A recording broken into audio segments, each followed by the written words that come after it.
ang mga gabing gising ako, pilit binubuo ang sarili kong nagbibitak.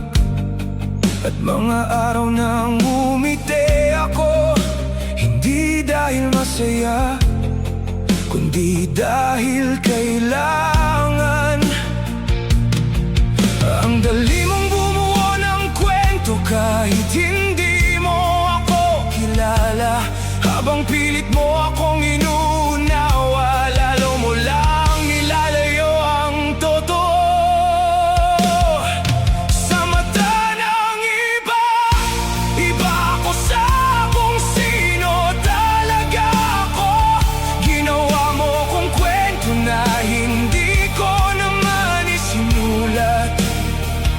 Kung alam mo lang ang laban na hindi ko ipinapakita, baka matahimik ka rin at matutong magtanong bago ka humusga.